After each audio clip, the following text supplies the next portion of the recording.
Bienvenue à l'émission Impasteur, j'ai une question. Mon nom est Mario Mensonge et en tant qu'imposteur, je m'efforce de répondre à vos questions en citant les textes de la parole de Dieu totalement hors de leur contexte. Je fais dire à Dieu n'importe quoi. Gloire à Dieu. Alléluia. Gloire à l'esprit d'erreur. Je vous dis, je me sens tellement inspiré en ce moment. Et notre première question du jour nous vient de nul autre que Jézabel qui nous écoute à la maison. Bonjour Jézabel. Et donc, la question va comme suit. Hey pasteur, voici la question. Est-ce que la foi qui mène au salut est réellement un don de Dieu?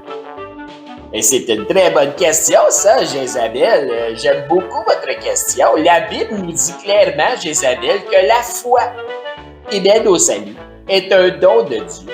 Nous retrouvons l'évidence pas si évidente de cette réalité qui est une réalité mensongère dans l'Épître aux Éphésiens, au chapitre 2 et au verset 8, et je cite, ça dit ceci. Car c'est par la grâce que vous êtes sauvés, par le moyen de la foi, Jézabel, et cela ne vient pas de vous. Hein? Quoi, Jézabel, la foi? Eh bien non, ça dit qu'ensuite, c'est le don de Dieu. Donc, on voit ici clairement, Jézabel, que la foi, afin d'être sauvée, est un don de Dieu. Ce qui veut dire clairement que Dieu choisit délibérément de donner la foi à certains et la refuse à d'autres. Là, Jézabel, je sais que vous vous dites à la maison, ben voyons, un pasteur. Cela veut dire que Dieu sélectionne des gens pour aller au ciel et qu'il en sélectionne d'autres simplement pour les laisser aller en enfer. Et ça fait de Dieu un Dieu qui est injuste. Oui, c'est vrai, Jézabel, t'as raison, mais nous allons simplement changer le terme injuste pour dire que Dieu, en fait, il est souverain. Et pourquoi nous disons qu'il est souverain? Parce que c'est vrai d'un sens. Personne ne peut argumenter contre la souveraineté de Dieu. Et au final, ça l'adore beaucoup mieux les enfants le soir lorsqu'on leur raconte des histoires. Merci, Jézabel, pour ta bonne question. La prochaine fois, peut-être, allons-nous voir éventuellement ce qu'on appelle la prédestination des élus ou encore une fois, nous allons nous efforcer de donner à Dieu des intentions qu'il n'a pas. Tout en capitalisant sur le fait que les gens qui nous écoutent et les chrétiens moyens n'ouvrent pas leur Bible pour vérifier si les enseignements qu'ils reçoivent sont vraiment dignes de ce que la parole de Dieu enseigne, mais qu'ils demeurent facilement impressionnants par le charisme et l'élocution d'un faux enseignant tel que je suis, confondant ainsi leur théologie pour la vérité de la parole de Dieu. C'était l'impasteur Mario Mensonge qui vous dit à la prochaine fois pour une autre hérésie.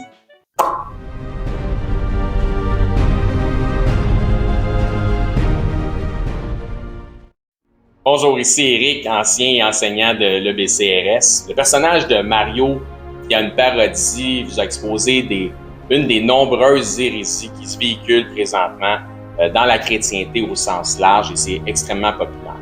Afin de croître dans la foi, il nous est essentiel d'avoir un bon fondement selon les enseignements bibliques et pour ce faire, nous devons absolument laisser la parole de Dieu s'interpréter d'elle-même et laisser les textes dans leur contexte. Voici ce que Éphésiens 2.8 nous enseigne réellement. Premièrement, j'aimerais commencer en vous disant, au contraire des faux enseignements de notre ami Mario Mensonge, que ce passage ne déclare absolument pas que la foi utile au salut est un don de Dieu. Le contexte nous révèle clairement ce qu'est le réel don de Dieu. Le don de Dieu, selon le contexte, est ce qui ne vient pas de nous. Alors découvrons ensemble ce qui ne vient réellement pas de nous.